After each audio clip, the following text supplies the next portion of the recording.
En primer lugar, vamos a escuchar al doctor Walter Manucha, quien reseñará las razones que motivaron la iniciativa de esta distinción. Adelante.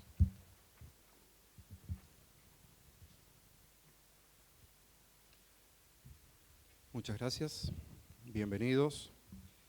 Es para mí un gran honor presentarles, recibirlos y agradecer a las autoridades, a la cabeza, por supuesto, la rectora Esther Sánchez, el señor decano de la Facultad de Ciencias Médicas, la secretaria de Ciencia Técnica Internacional y Posgrado, María Teresa Damiani, autoridades de la Facultad de Ciencias Médicas, su vicedecana, la doctora Viana Parra, la doctora Mariel Rudler, y autoridades presentes no solamente de la Universidad Nacional de Cuyo, también de institutos de ciencia y tecnología como del CONICET, público en general. Sean todos ustedes bienvenidos. La melatonina fue aislada e identificada inicialmente en el 58 por Lerner de la Universidad de Yale, esto ya es historia, aislado de la glándula de bovino. La primera función obviamente fue atribuida a la cronobiología o los ritmos circadianos, pero un tiempo después, muy breve, Reiter y colaboradores describieron inéditas observaciones junto con el doctor Hoffman en mediados de los 60, describieron fluctuaciones estacionales con respecto a la posibilidad de que ciertos mamíferos tuvieran gestación o tuvieran lactancia. El doctor Reiter es profesor de biología celular en el Departamento de Sistemas Celulares y Anatomía de la Universidad de San Antonio, en Texas, Estados Unidos. Además de su PhD obtenido en Wake Forest, es profesor, ha recibido 5 honoris causa a lo largo de su trayectoria. El último y más reciente, y es un orgullo para nosotros, lo va a recibir de nuestra Casa de Altos Estudios. Su vínculo con la Universidad Nacional de Cuyo es sólido y data del año 2018 aproximadamente, debido a múltiples interacciones que tuvo con nuestro laboratorio particularmente y otros colegas de la Facultad de Ciencias Médicas de la Universidad Nacional de Cuyo. Ha recibido numerosos premios, por mencionar algunos: el Ross McGuire de Gold Medal de los Estados Unidos, el Premio Científico Senior otorgado por Alemania para los norteamericanos, el Premio Lissoni Lissi de Italia, el Premio Aaron Lerner, obviamente un pionero en el arte de la melatonina, y otros tantos recibidos en múltiples destinos del mundo.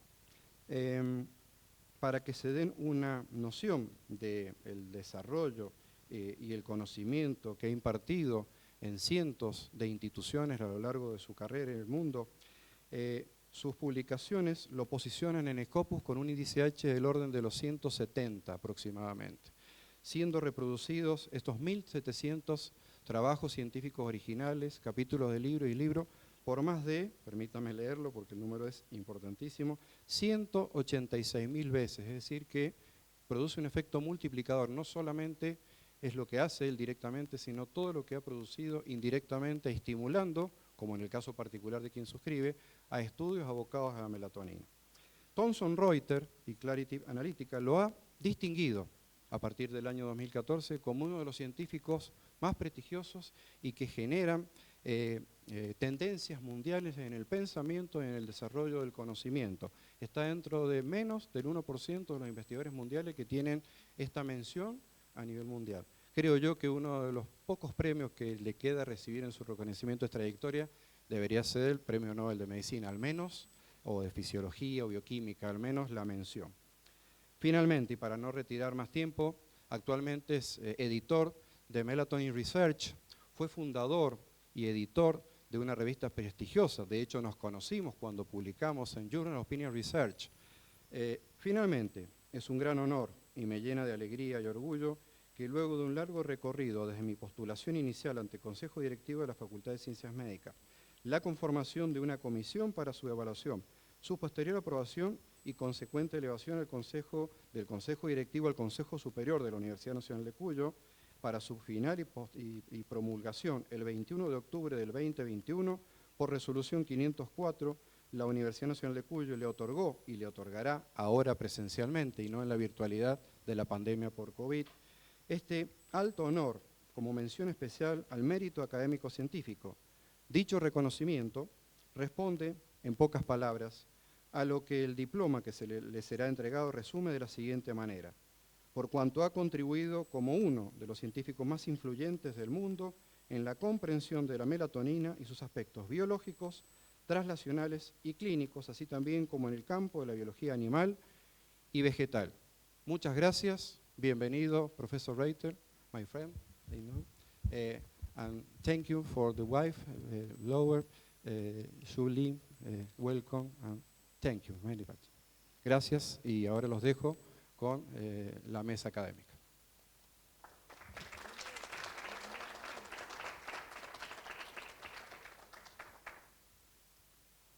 Ok, vamos a continuar. Vamos a darle la palabra en este momento al decano de la Facultad de Ciencias Médicas, Roberto Miatelo. Por favor, adelante. O no sé si tiene un micrófono ahí. Perfecto.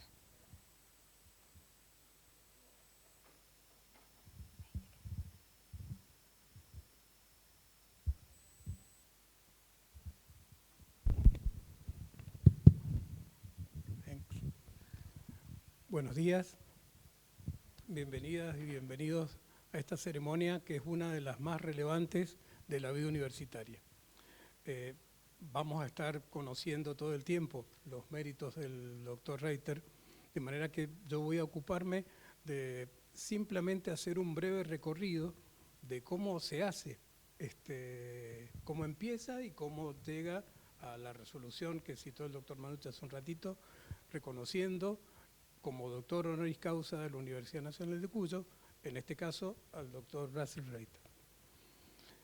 Todo esto comenzó precisamente con una interacción de trabajo, una interacción en investigación entre un grupo del área de farmacología de nuestra facultad con el doctor Reiter, y a partir del reconocimiento de su mérito científico y de esta interacción fue que un grupo liderado por el doctor Manucha presentó al Consejo Directivo de nuestra unidad académica este pedido. Uno se puede preguntar, ¿cualquier persona puede ser doctor honoris causa en nuestra universidad? Doctor, disculpe, ¿se podría acercar un poquito más el micrófono? Bueno. Gracias. Uno se podría preguntar, ¿empiezo del principio o no? Uno se podría preguntar si cualquier persona puede ser doctor honoris causa de nuestra universidad, y la respuesta obviamente es que no, necesitamos varios aspectos a considerar para que esto ocurra.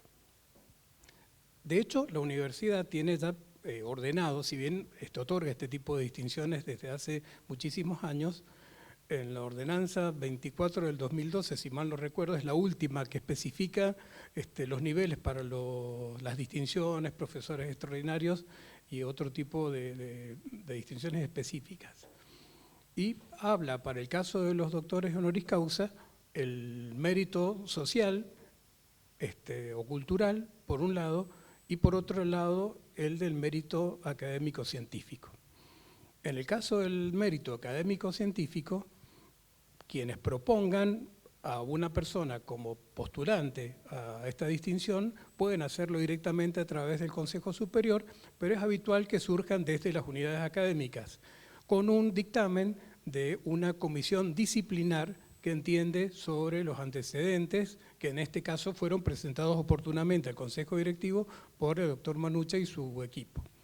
El Consejo Directivo de inmediato procedió a designar la comisión disciplinar. Tenemos la suerte de que nos acompañan dos de los miembros de esa comisión, el doctor Patterson y la doctora Muñoz, y nos falta la doctora Colombo, que era la tercera integrante. Ellos elaboraron un dictamen acerca de los méritos del doctor Reiter, y gracias a ese dictamen el Consejo Directivo emitió su resolución recomendando al Consejo Superior el otorgamiento de la distinción del doctor honoris causa. Esto ocurrió con una resolución, la número 10 del 2020, del 17 de febrero de ese año, antes de que comenzáramos con todas las condiciones raras que tuvimos que vivir impuestas por la pandemia.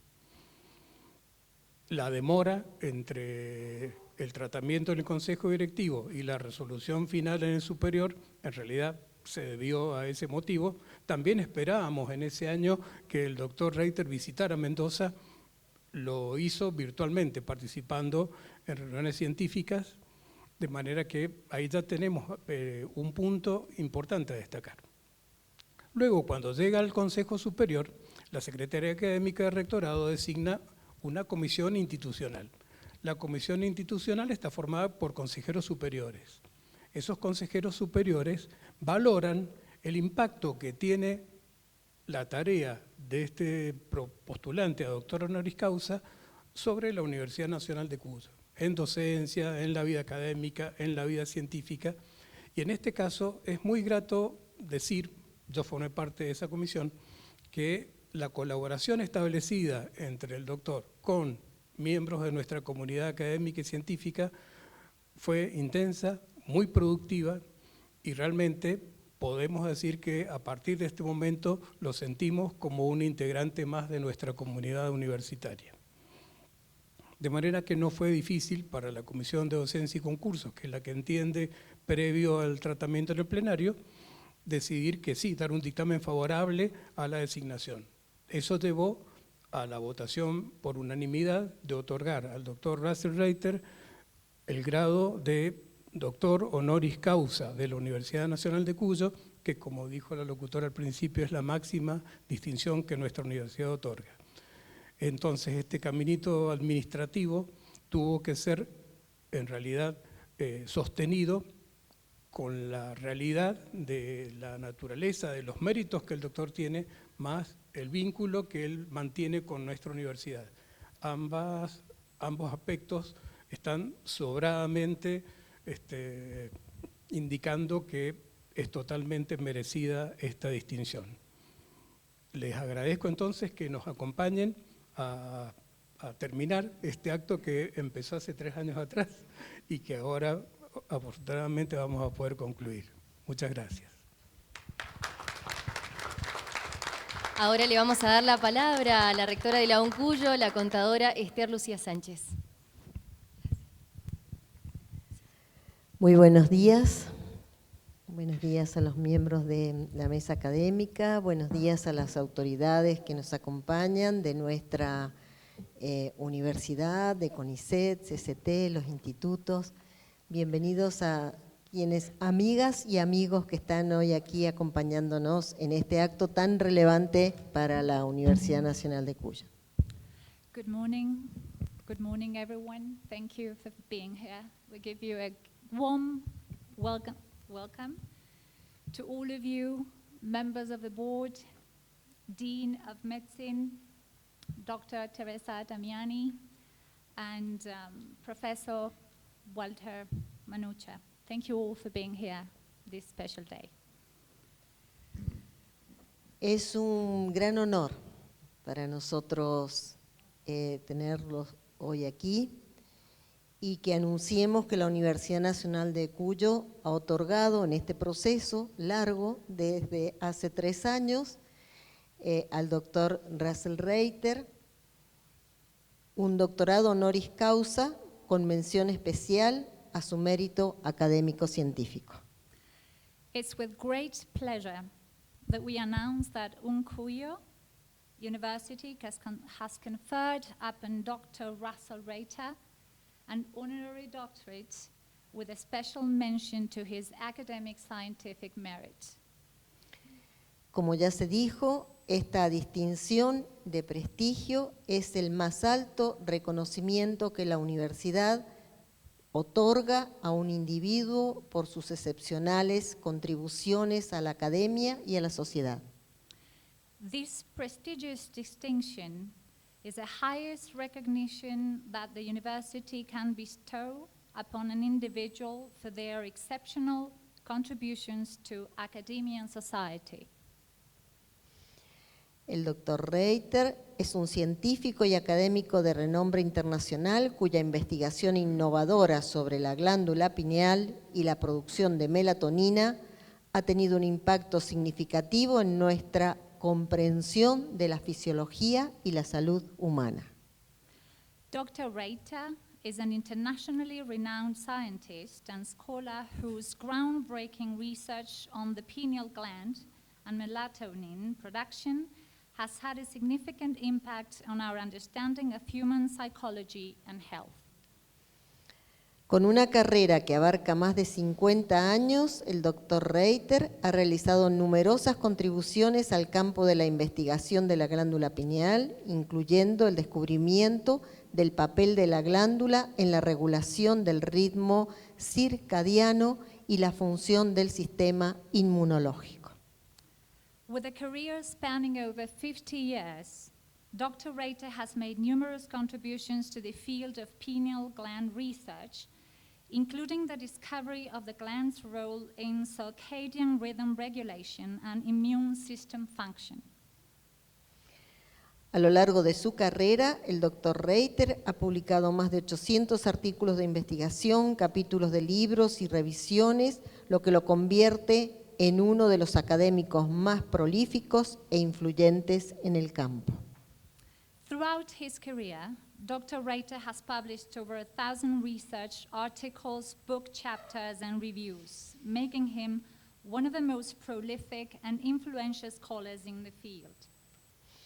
También ha guiado a innumerables estudiantes y jóvenes investigadores, inspirándolos a seguir carreras en ciencias y contribuyendo al crecimiento del campo. He has also mentored countless students and young researchers, inspiring them to pursue careers in science and contributing to the growth of the field. En reconocimiento a sus excepcionales contribuciones académicas y científicas, la Universidad Nacional de Cuyo se enorgullece de otorgar al doctor Russell Reiter un doctorado honoris causa con mención especial a su mérito académico científico. In recognition to these exceptional academic and scientific contributions, Cuyo University is proud to award Dr. Russell Reiter an honorary doctorate with special mention to his academic scientific merit. Seguramente su legado continuará moldeando el campo de la investigación de la glándula pineal en los años venideros. Dr. Reiter's work has had a profound impact in our understanding and on health, well-being, and his legacy will continuously shape the field of pineal gland research for years to come. Felicitaciones al Dr. Reiter por este merecido honor. Le agradecemos por sus valiosas contribuciones a la comunidad científica y hoy tenemos el gran honor y la alegría de que el Dr. Russell Reiter integre nuestra comunidad de la Universidad Nacional de Cuyo. Y debemos decirle al Dr. Reiter que ser de la Cuyo es para siempre. So we congratulate Dr. Reiter on his well-deserved honor and thank him for invaluable contributions to the scientific community. And most importantly, we have to let you know that now you're part of our community, part of university, and belonging to university is forever.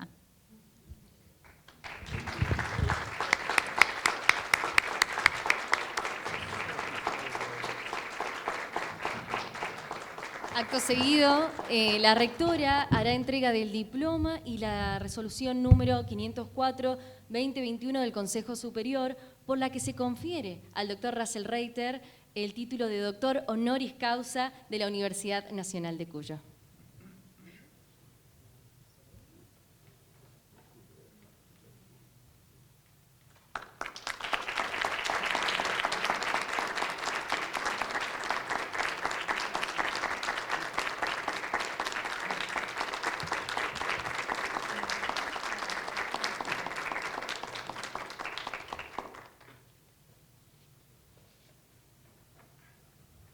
Que no se acaben los aplausos, por favor.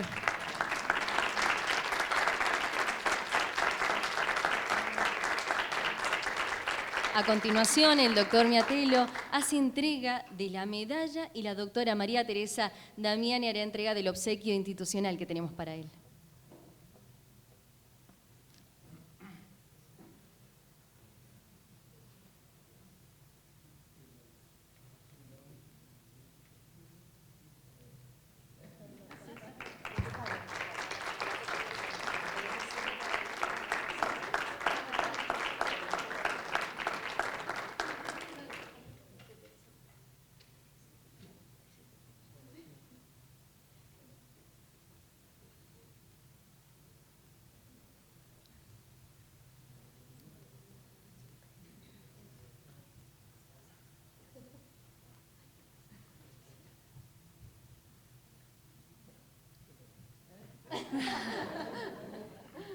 That's a university pin.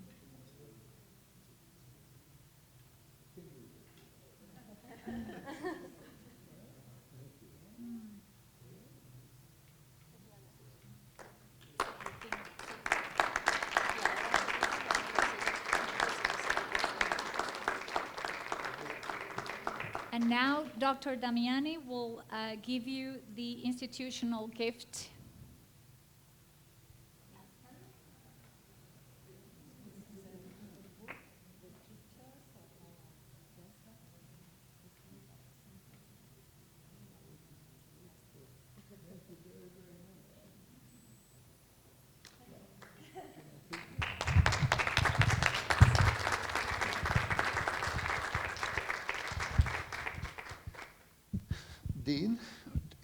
Dean Mattia, or Rectora Sanchez, Professor Manucha, colleagues, ladies and gentlemen.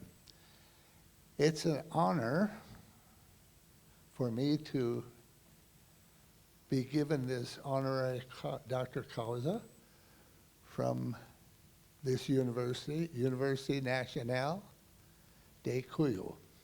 Queridos todos, es un honor para mí recibir este regalo de la Universidad Nacional de Cuyo.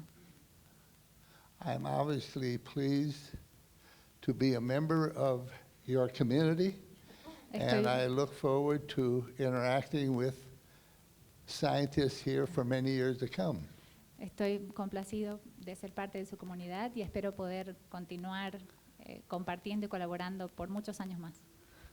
I also want to say how proud I am of the combined flags of Argentina and the United States. También estoy orgulloso de esta combinación de banderas de la Argentina y Estados Unidos.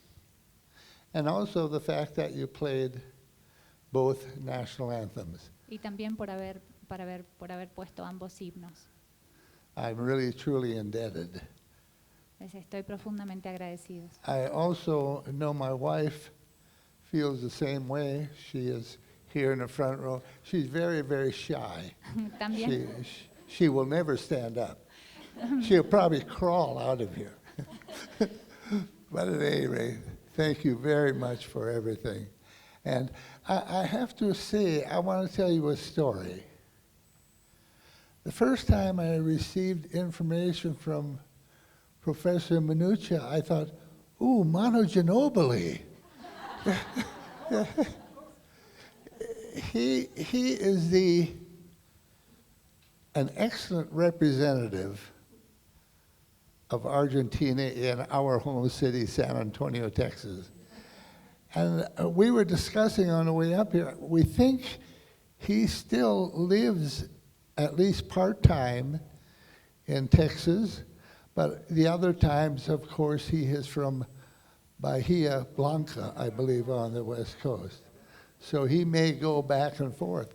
And you probably know he has a set of twins, so I guess that's keeping him, after basketball, I guess that's keeping him very busy.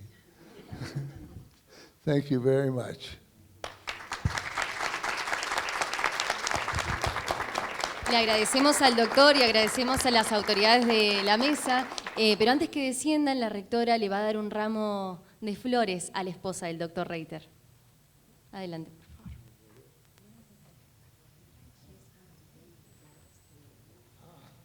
Hermoso. Ajá.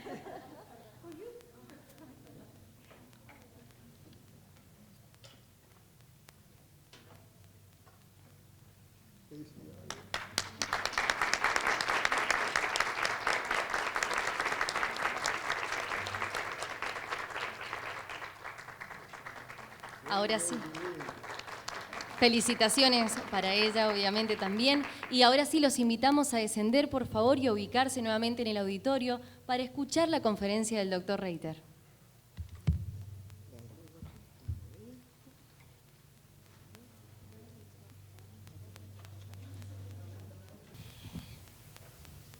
El título de esta conferencia que va a presentar el doctor es Melatonin, It's Expanding Universe. Así que vamos a presenciarla en momentos nada más. Les pedimos que se acomoden. I do not want to belabor what I'm going to talk about. I just want to introduce briefly why research on melatonin is so important, including the research that is being done here in Mendoza by several different groups, and also individuals, other Argentinians in Buenos Aires. So the Argentinians have committed very carefully to research on this important molecule. This is the University of Texas Health Science Center. I didn't know that was going to be there, but I do recognize it, of course. And of course, there's a lot of similarities between Argentina and Texas, of course. You have gauchos, we have cowboys, and we eat a lot of beef, and you eat a lot of beef, so there's many similarities. There's even, if you can imagine, some wine being grown in Texas. They call it wine. It's not wine like around Mendoza, but they name it wine, vino. I don't know. Melatonina.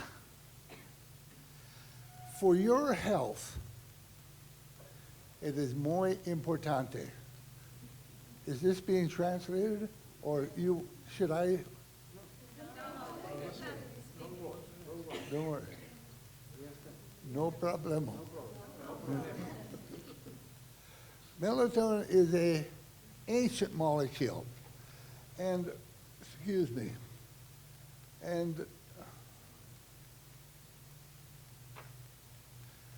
it's been here for an estimated 3 billion, not million, 3 billion years.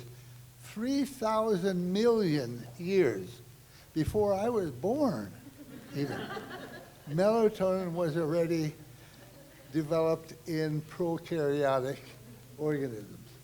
And the other interesting thing is its structure has never changed throughout this entire period of evolution. Your melatonin that is produced in your body is the very same melatonin that evolved 3 billion years ago. There are relatively few molecules for which that is true. The other thing about it is if you use melatonin, and now in the United States, millions of dollars are being spent on melatonin each year. Fortunately, it's not a toxic molecule, and over a very wide range of doses, it's safe. I have been personally taking melatonin for 29 years. I think Julie also has been taking it for 17 or 18, with the intent of it improving my health. That is the purpose. And by improving my health, it could be cardiovascular system, the nervous system. The other thing about melatonin is there does not seem to be any organ in the body that does not benefit from its availability. It was discovered by this gentleman, Dr. Aaron Lerner, at Yale University. He was hoping it would change the pigmentation of the skin. He was interested in a condition called vitiligo, uneven pigmentation. He spent 10 years finally isolating a small amount of white powder, which he identified as melatonin, never realizing the phenomenal actions of this molecule. He died eventually of, unfortunately, Parkinsonism. But he did not actually describe what is now known at nighttime. your blood levels of melatonin are very significantly higher than there is in the blood during the day. Right now, you all have low melatonin. At night, some of you have a very robust increase, some of you have less. Everything we now know about melatonin suggests the more, the better. So the bottom line is you should do everything to preserve your nighttime levels of melatonin. And the best way to do that is to avoid light. Light at night suppresses your melatonin rhythm, your nighttime levels, and deprives you of this very important molecule. In Mendoza, after the sun goes down, it's not dark. Every city in the world can be identified by outer space at night because of rampant light pollution. So it's affecting our health. We don't realize, when the light bulb was invented in 1879 by Thomas Edison, he said, the good thing about light, there's no pathology associated with it. Believe me, there's a lot of pathology associated with it. Not only for humans, but for plants and for animals as well. This is what the system looks like. Your eyes do the light perception for the pineal gland. In many primitive amphibians, the pineal gland is directly photosensitive. There's a cartilaginous plate over the pineal, and it's directly photosensitive. But in mammals, it's your eyes that do the light perception, and we know the connections between the eyes and the pineal gland. The interesting thing is, it's not the rods and cones. You are seeing me, I am seeing you, because your rods and cones are functional. Unrelated to pineal melatonin. The light perception by pineal is by these small number of ganglion cells that contain their own photopigment. You know rhodopsin in the rods and cones. That's not in these cells. The photopigment here is melanopsin. It responds to a specific, not light generally, to specific wavelengths of light, namely blue. So only the blue wavelengths on this visual spectrum are the ones that inhibit your melatonin. The problem is that all white lights have blue wavelengths. So if you turn on a light at night, and even if you then immediately say, oh, Russ said I shouldn't do that, too late. Your pineal is very fast. Immediately, lights on, melatonin off. The point is you should never turn on a light at night, and we should have much more darkness than we have. In Mendoza, the longest nights of the year are on December 22nd. You have about 14 hours of light.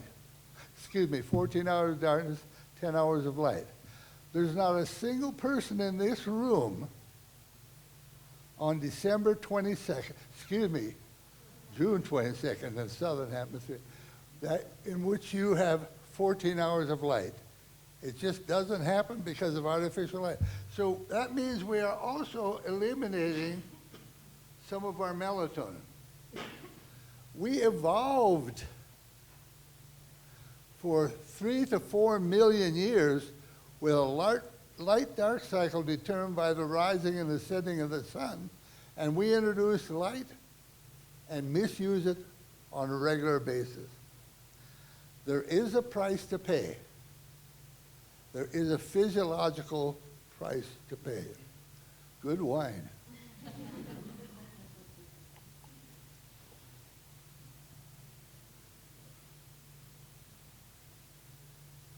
This illustrates the 3 billion year history of melatonin.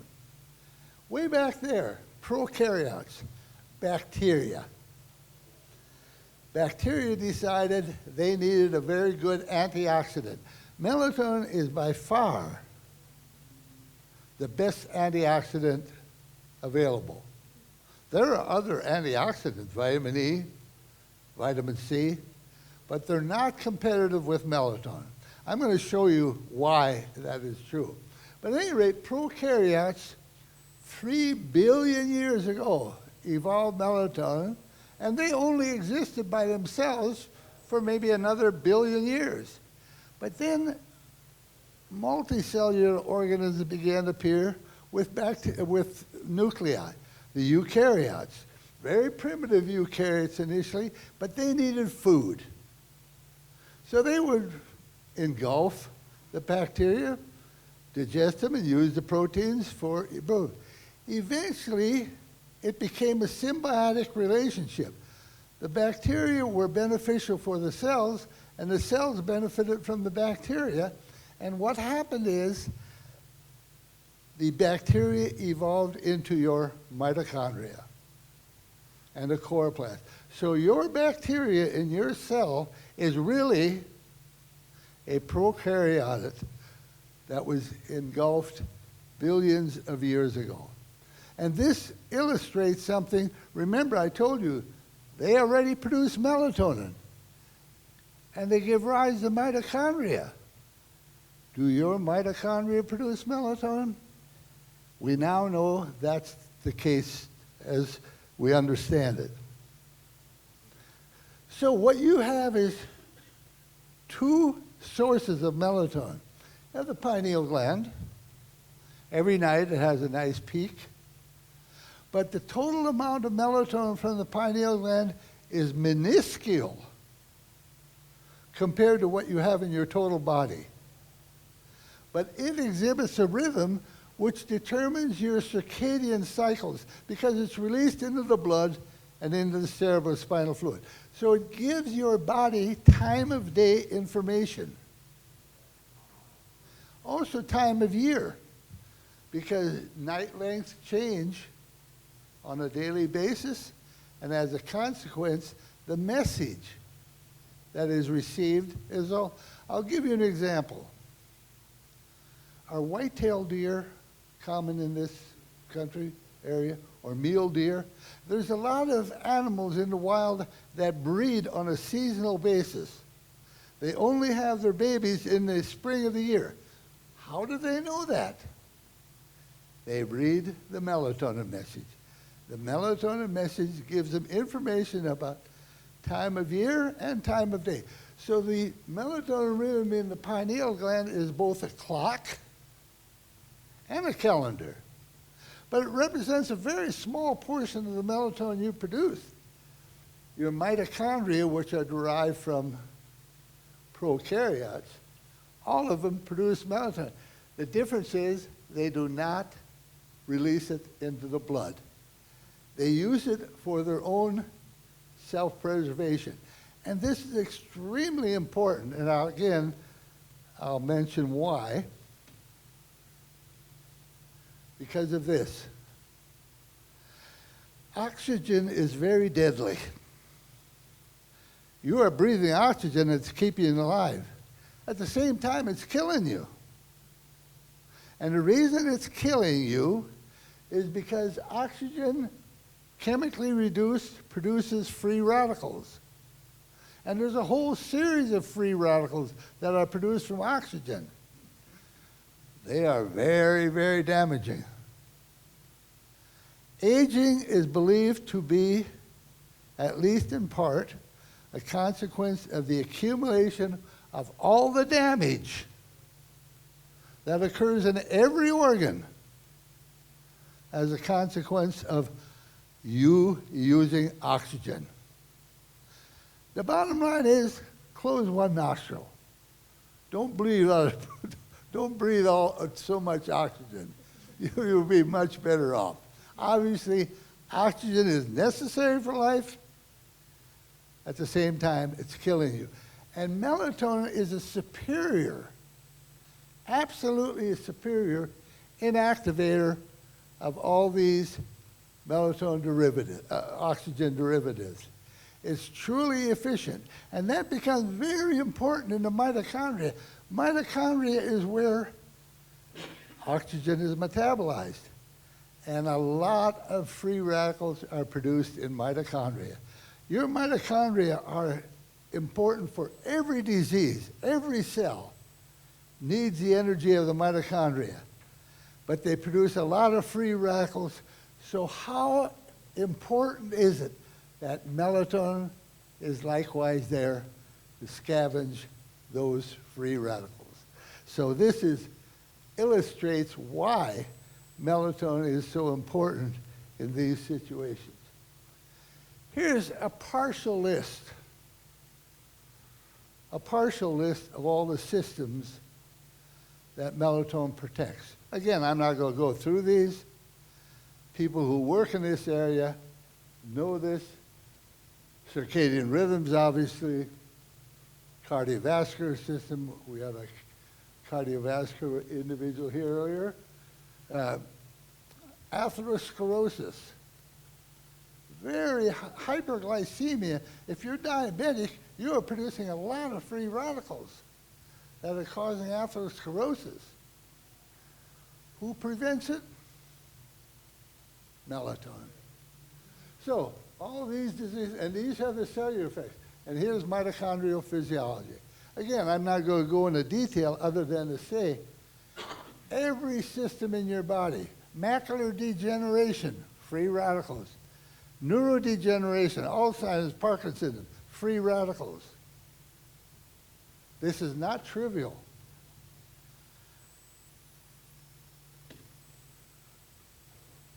It's not unique to animals. I told you that it also gives rise, bacteria gives rise to chloroplasts in plants. Plants really rely on melatonin for all these functions. You can improve crop yield in plants just by spraying them with melatonin.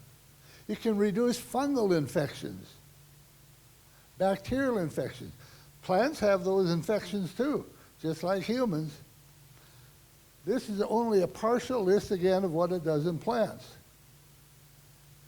It is truly a ubiquitous acting, multifunctional molecule. There is one big problem. You're all at this age group, 21 to 25. I look around here, everybody's under 25. You are producing a lot of melatonin. Eventually, hopefully, you will reach my age. Petered out. The pineal just can no longer produce melatonin, nor can your mitochondria. So now you are in a very vulnerable state. You are still using oxygen, but you have lost the protection. You have lost your most protection, your best protection against aging as you age, which means the older you are, the faster you become old. When you are young, you say, I'm going to be young forever. When you're old, you say, my God, 3 years, I really degenerated. This is why I, Julie, and so many other people take melatonin. You do not want to be without. And this is not a recommendation for you to take melatonin. That's your choice. I'm just telling you what melatonin does and why so many people take it up. The percent increase in melatonin use in the United States since 2018, has increased by about 20% per year. They think by 2025, the amount of melatonin, or the amount of money being spent on melatonin in US dollars will be $3 billion will be spent on melatonin every year by the year 2025. I think that will be money well spent. Finally, well, here's just a list. And thank you very, very much for everything. Fuerte ese aplauso, que se escuche bien para despedir al doctor honoris causa de la Universidad Nacional de Cuyo, el doctor Russell Reiter. Así despedimos y agradecemos también a todos los que han participado en este evento, vía presencial y vía Zoom. Muchísimas gracias, ha sido todo un honor.